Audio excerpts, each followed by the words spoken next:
I feel sorry for Joshua Mhlakela, who out here got featured in the New York Times or whatever, New York Times, one of these American publications, for predicting that the world is ending. Joshua is a South African, and from his testimonies on Vlad's channel, right next to also the Saint twins, it is evident that this man very potentially attends church every Sunday, maybe Bible study every Wednesday.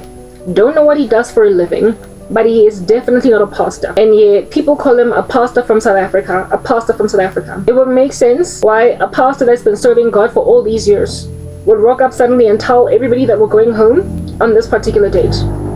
But this man was called to preach based on hearing some of his testimony, clearly. And then it got hard for him, and he quit. He started a project, did not count the cost of being a disciple, and he quit. Then after quitting, he incorporated his quitting into his testimony, saying that God told him to stop doing church. And so after starting a little small church where people would come to his house, he then says that God told him that this is not what I want you to do. This is not what I want you to do. Okay, no, Joshua, you got lazy. Ministry is hard.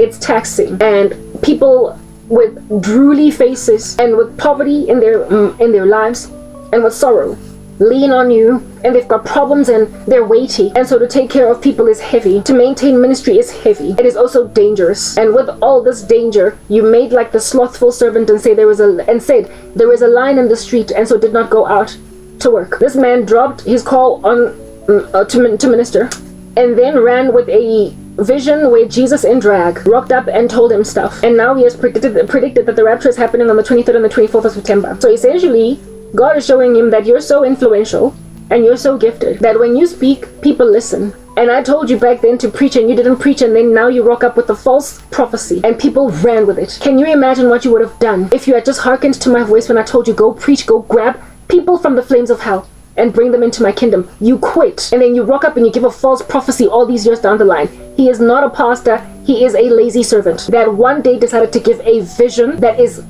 false, and now he is about to pay handsomely for that folly. That's what happens when you bury your talents in the ground.